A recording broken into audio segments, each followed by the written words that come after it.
पहला एक वड्डी खबर बलात्कार दे एक मामले नाल जुड़ी हुई। एक बलात्कारी पिता नूं सिरसा दी फास्ट ट्रैक कोर्ट ने फांसी दी सजा सुनाई है। रेप दा दोषी सी पिता जिसने अपनी ही बच्ची नाल नशे दी हालत दे विच रेप कीता सी, बलात्कार कीता सी, उसका मामला फास्ट ट्रैक कोर्ट दे विच चलिया और कोर्ट ने अज उस रेप के दोषी पिता नूं फांसी की सजा सुनाई है और इसके नाल नाल पीड़िता नूं 5 लाख रुपए का मुआवजा देने के हुक्म दिते ने। 11 वरियां दी बच्ची सी जिस दे नाल रेप होया सी और उसके पिता वालों ही ये रेप किया गया सी। सो कोर्ट ने इसनूं रेयरेस्ट ऑफ रेयर दी श्रेणी दे विच रखिया सी कि एक पिता जिसते एक बेटी सब तो ज्यादा दुनिया दे विच भरोसा कर सकती है, उसे पिता वालों ऐसे कुकर्म नूं अंजाम देना रेयरेस्ट ऑफ रेयर दी श्रेणी दे विच आउंदा है।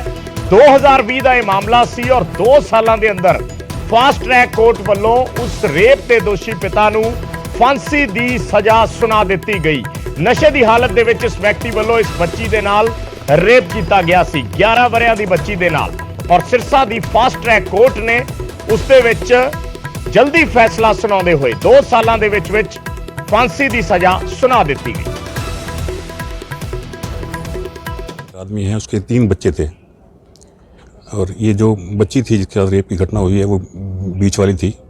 बड़े बच्चे को इसने अपने बड़े भाई को गोद में दिया हुआ था और घटना की रात जो कि 26 सितंबर 2020 की बात है, इसने घर आके शराब पी के अपनी पत्नी को मारपीट करके बाहर भेज दिया था और छोटा बच्चा और ये पीड़िता बच्ची घर में सोए हुए थे जिसकी उम्र बच्चे की 12 साल थी और रात को इसने बच्ची के साथ 2 बार रेप किया और बच्ची ने सुबह अपनी माँ को बताया और माँ ने पुलिस को बताया और ये केस दर्ज किया गया था।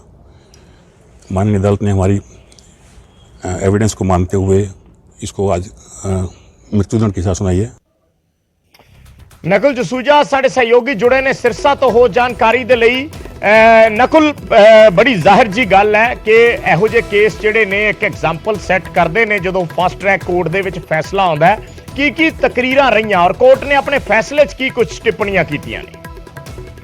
देखिए, बिल्कुल अभी क्या टिप्पणी की है इस बारे में तो अभी कोर्ट जो है वो जानकारी अधिवक्ता देंगे, लेकिन जो जानकारी ये मिली है कि सख्त फैसला कोर्ट ने कहा और जज की तरफ से ये भी कहा गया कि इस तरह के rare of the rarest case होते हैं और इसमें कड़ी सजा का प्रावधान बनता है। सिरसा पुलिस हो या जो कोर्ट हो, उनकी तरफ सिरसा पुलिस की तरफ से पैरवाई की गई इस केस की और क्योंकि कोरोना का वक्त चल रहा था और कोर्ट में ये केस लगा हुआ था, बावजूद इसके 2022 में यानी कि आज ये फैसला आया है। 2 साल के अंदर कोर्ट में ये प्रोसीडिंग चलती रही तो rare of the rarest case कहा गया कोर्ट की तरफ से और इसमें एक फैसला सुनाया और फांसी की सजा सुनाई गई है। साथ ही साथ 50,000 रुपए जुर्माना लगाया और इसके अतिरिक्त 5 लाख रुपए पीड़िता को मुआवजा देने के आदेश भी दिए गए हैं। 20 सितंबर को ये घटना घटी थी जिसके बाद परिवार के लोगों ने ही पुलिस को शिकायत दी थी और पीड़िता की मां की तरफ से शिकायत दी गई थी।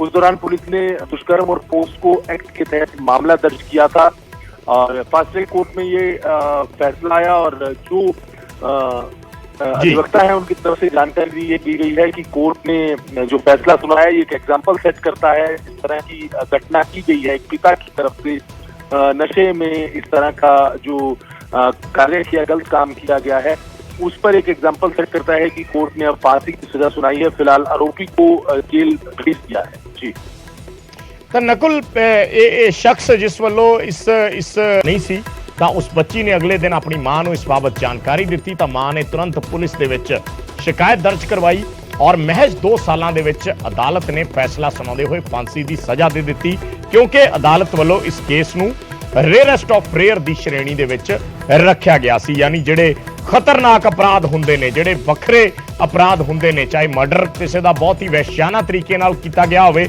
उसनूं भी रेयरेस्ट ऑफ रेयर दी श्रेणी च रखा जाता है। ते ये केस क्योंकि कोर्ट इस धारणा ते चलती है कि एक पिता जिसते बेटी सब तो ज्यादा भरोसा करती है और अगर वही व्यक्ति ऐसे कार्य नूं अंजाम दिंदा है तो फिर रेयरेस्ट ऑफ रेयर दी श्रेणी दे विच आउंदा है। ਤੇ ਅਗਲੀ ਖਬਰ ਬ੍ਰੇਕਿੰਗ ਨੰਬਰ 5 ਸੂਟਕੇਸ ਦੇ ਵਿੱਚ ਮਨੁੱਖੀ ਕੰਕਾਲ ਮਿਲਿਆ ਹੈ ਫਰੀਦਾਬਾਦ ਦੇ ਵਿੱਚ। ਇੱਕ ਸੂਟਕੇਸ ਪੁਲਿਸ ਨੂੰ ਮਿਲਿਆ ਔਰ ਜਦੋਂ ਉਸ ਸੂਟਕੇਸ ਨੂੰ ਖੋਲ੍ਹਿਆ ਗਿਆ ਤਾਂ ਉਸ ਦੇ ਵਿੱਚ ਮਨੁੱਖੀ ਕੰਕਾਲ ਸੀ। ਫਰੀਦਾਬਾਦ ਦੀ ਇਹ ਘਟਨਾ ਹੈ। ਸੂਰਜਕੁੰਡ ਰੋਡ ਦੇ ਨੇੜੇ ਜੰਗਲ ਦੇ ਵਿੱਚ ਇਹ ਸੂਟਕੇਸ ਮਿਲਿਆ ਸੀ। ਪੁਲਿਸ ਨੂੰ ਕਿਸੇ ਨੇ ਜਾਣਕਾਰੀ ਦਿੱਤੀ। ਸੂਰਜਕੁੰਡ ਦੇ ਜੰਗਲ ਦੇ ਵਿੱਚ ਇਹ ਪਿਆ ਸੀ ਔਰ ਉਸ ਸੂਟਕੇਸ ਨੂੰ ਜਦੋਂ ਖੋਲ੍ਹਿਆ ਗਿਆ ਤਾਂ ਉਸ ਦੇ ਵਿੱਚ ਮਹਿਲਾ ਦਾ ਇਹ ਕੰਕਾਲ ਹੋਣ ਦਾ ਖਦਸ਼ਾ ਹੈ, ਕਿਉਂਕਿ ਸਕੈਲੇਟਨ ਜੋ ਹੁੰਦਾ ਹੈ ਉਸ ਦੀ ਜਾਂਚ ਪੜਤਾਲ ਕੀਤੀ ਜਾਂਦੀ ਹੈ ਔਰ ਮੁੱਢਲੇ ਤੌਰ ਤੇ ਜੋ ਪੁਲਿਸ ਨੇ ਇਸ ਦੀ ਜਾਂਚ ਕੀਤੀ ਹੈ ਉਸ ਦੇ ਮੁਤਾਬਕ ਕਿਉਂਕਿ ਸੂਟਕੇਸ ਦੇ ਨੇੜਿਓਂ ਹੀ ਇੱਕ ਮਹਿਲਾ ਦੇ ਕੱਪੜੇ ਮਿਲੇ ਨੇ, ਇਸ ਕਰਕੇ ਪੁਲਿਸ ਇਹ ਮੰਨ ਕੇ ਚੱਲ ਰਹੀ ਹੈ ਕਿ ਇੱਕ ਮਹਿਲਾ ਦਾ ਕੰਕਾਲ ਹੈ। ਫੋਰੈਂਸਿਕ ਤੇ ਕ੍ਰਾਈਮ ਬ੍ਰਾਂਚ ਦੀ ਟੀਮ ਮੌਕੇ ਤੇ ਪਹੁੰਚੀ ਔਰ ਉਹਨਾਂ ਵੱਲੋਂ ਇਸ ਦੇ ਸੈਂਪਲ ਇਕੱਠੇ ਕੀਤੇ ਗਏ। ਫਰੀਦਾਬਾਦ ਦੀ ਇਹ ਘਟਨਾ ਹੈ ਜਿੱਥੇ ਜੰਗਲ ਦੇ ਏਰੀਏ ਦੇ ਵਿੱਚੋਂ ਸੂਰਜਕੁੰਡ ਇਲਾਕੇ ਦੇ ਵਿੱਚ ਜੰਗਲ ਦੇ ਏਰੀਏ ਦੇ ਵਿੱਚੋਂ ਇਹ ਲਵਾਰਿਸ ਸੂਟਕੇਸ ਮਿਲਿਆ ਸੀ।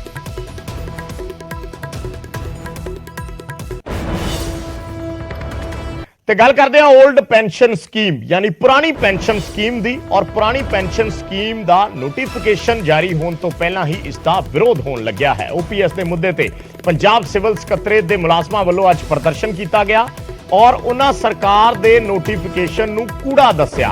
ਉਹਨਾਂ ਕਿਹਾ ਕਿ ਇਹ ਕੂੜਾ ਹੈ ਔਰ ਉਸ ਦੀਆਂ ਕਾਪੀਆਂ ਪਾੜ ਕੇ ਕੂੜੇ ਦੇ ਵਿੱਚ ਸਿੱਟੀਆਂ ਗਈਆਂ। ਸੋ ਸਰਕਾਰ ਨੇ ਕਿਉਂਕਿ ਹਲੇ ਤੱਕ ਪੂਰਾ ਨੋਟੀਫਿਕੇਸ਼ਨ ਤੇ ਜਾਰੀ ਨਹੀਂ ਕੀਤਾ, ਪਿਛਲੇ ਦਿਨੀ ਜੋ ਕੈਬਨਿਟ ਦੇ ਵਿੱਚ ਫੈਸਲਾ ਲਿਆ ਗਿਆ ਸੀ ਕਿ ਅਸੀਂ ਨੋਟੀਫਿਕੇਸ਼ਨ ਜਾਰੀ ਕਰਾਂਗੇ ਔਰ ਉਸ ਦੇ ਜਿਹੜੇ ਨਿਯਮ ਹੋਣਗੇ, ਉਸ ਦੇ ਕੀ ਰੂਲਸ ਰੈਗੂਲੇਸ਼ਨਸ ਹੋਣਗੇ ਉਹ ਉਸ ਨੋਟੀਫਿਕੇਸ਼ਨ ਦੇ ਵਿੱਚ ਦੱਸਿਆ ਜਾਏਗਾ। ਸੋ ਉਸ ਤੋਂ ਪਹਿਲਾਂ ਜਿਹੜਾ ਨੋਟੀਫਿਕੇਸ਼ਨ ਜਾਰੀ ਕੀਤਾ ਗਿਆ ਜਿਸ ਦੇ ਵਿੱਚ ਇੱਕ ਪੇਜ ਦਾ ਹੀ ਹੈ, ਉਸ ਦੇ ਵਿੱਚ ਓਪੀਐਸ ਸਕੀਮ ਕੀ ਹੈ, ਕਿਸ ਤਰੀਕੇ ਨਾਲ ਲਾਗੂ ਹੋਏਗੀ ਇਹ ਨਹੀਂ ਦੱਸਿਆ ਗਿਆ। ਤਾਂ ਮੁਲਾਜ਼ਮ ਕਹਿ ਰਹੇ ਨੇ ਕਿ ਸਰਕਾਰ ਇਸ ਤਰੀਕੇ ਨਾਲ ਡਰਾਮਾ ਕਰ ਰਹੀ ਹੈ, ਓਪੀਐਸ ਲਾਗੂ ਕਰਨ ਦੀ ਸਰਕਾਰ ਦੀ ਇੱਛਾ ਹੀ ਨਹੀਂ ਹੈ। ਇਸ ਕਰਕੇ ਸਰਕਾਰ ਇੱਕ ਝੂਠੇ ਨੋਟੀਫਿਕੇਸ਼ਨ ਰਾਹੀਂ ਗੁਜਰਾਤ ਦੇ ਵਿੱਚ ਵੋਟਾਂ ਦਾ ਫਾਇਦਾ ਲੈਣਾ ਚਾਹੁੰਦੀ ਹੈ। ਇਹ ਮੁਲਾਜ਼ਮਾਂ ਵੱਲੋਂ ਕਿਹਾ ਗਿਆ ਔਰ ਮੁਲਾਜ਼ਮਾਂ ਨੇ ਕਿਹਾ ਕਿ ਜੇ ਸਰਕਾਰ ਇਸ ਬਾਬਤ ਸਮੇਂ ਸਿਰ ਨੋਟੀਫਿਕੇਸ਼ਨ ਜਾਰੀ ਨਹੀਂ ਕਰਦੀ ਤਾਂ ਫਿਰ ਉਹ ਵੱਡਾ ਸੰਘਰਸ਼ ਵਿੱਢਣਗੇ। ਪ੍ਰਦਰਸ਼ਨਕਾਰੀਆਂ ਨੇ ਆਮ ਆਦਮੀ ਪਾਰਟੀ ਤੇ ਇਲਜ਼ਾਮ ਲਾਏ ਕਿ ਸਿਆਸੀ ਧਿਰਾਂ ਦੇ ਕੁਝ ਹੱਥ ਠੋਕੇ ਜਿਹੜੇ ਆਮ ਆਦਮੀ ਪਾਰਟੀ ਨੇ ਕਿਹਾ ਹੈ ਕਿ ਜਿਹੜੇ ਪ੍ਰਦਰਸ਼ਨਕਾਰੀ ਨੇ, ਆਮ ਆਦਮੀ ਪਾਰਟੀ ਨੇ ਪ੍ਰਦਰਸ਼ਨਕਾਰੀਆਂ ਤੇ ਇਹ ਪਲਟਵਾਰ ਕੀਤਾ ਜਾਂ ਇਹ ਜਵਾਬ ਦਿੱਤਾ ਹੈ ਕਿ ਇਹ ਪ੍ਰਦਰਸ਼ਨਕਾਰੀ ਜਿਹੜੇ ਨੇ ਇਹ ਕੁਝ ਸਿਆਸੀ ਧਿਰਾਂ ਦੇ ਹੱਥ ਠੋਕੇ ਬਣ ਕੇ ਪ੍ਰਦਰਸ਼ਨ ਕਰ ਰਹੇ ਨੇ। ਇਹ ਜਿਹੜੀ ਪੁਰਾਣੀ ਪੈਨਸ਼ਨ ਦੇ ਸਬੰਧ ਦੇ ਵਿੱਚ ਨੋਟੀਫਿਕੇਸ਼ਨ ਕੀਤੀ ਗਈ ਸੀ ਪਿਛਲੇ ਇਸੇ ਮਹੀਨੇ ਦੀ 18 ਤਰੀਕ ਨੂੰ। ਤੁਸੀਂ ਮੂੰਹ ਮਿੱਠਾ ਕਰਾ ਕੇ ਆਏ ਸੀ, ਬੜੇ ਖੁਸ਼ ਸੀ ਤੁਸੀਂ, ਹੁਣ ਕੀ ਹੋ ਗਿਆ ਫਿਰ? ਇਹ ਉਸ ਤੋਂ ਪਹਿਲਾਂ ਮੂੰਹ ਮਿੱਠਾ ਕਰਾਈ ਜਿੱਦਣ ਅਨਾਉਂਸਮੈਂਟ 1 ਮਹੀਨਾ ਪਹਿਲੇ। 1 ਮਹੀਨੇ ਬਾਅਦ ਇਹ ਦੂਜੀ ਕਿਸ਼ਤ ਆ ਗਈ ਵੀ ਫਿਰ ਮੂੰਹ ਮਿੱਠਾ ਕਰਾਓ। ਪਹਿਲੇ ਤਾਂ ਕਰਾਤਾ, ਅਨਾਉਂਸ ਕੀਤਾ ਪੈਨਸ਼ਨ ਦਵਾਂਗੇ ਤੇ ਆ ਚਿੱਠੀ ਦੇ ਵਿੱਚ ਕੀ ਲਿਖਤਾ? ਪੈਨਸ਼ਨ ਦਵਾਂਗੇ। ਕਹਾਣੀ ਉੱਤੇ ਰਹੀ, ਮੂੰਹ ਜ਼ਬਾਨੀ ਕਹਤੇ ਦਵਾਂਗੇ, ਇਹ ਲਿਖਤ 'ਚ ਦੇਤਾ ਦਵਾਂਗੇ, ਦਿੱਤੀ ਹੈ ਨਹੀਂ।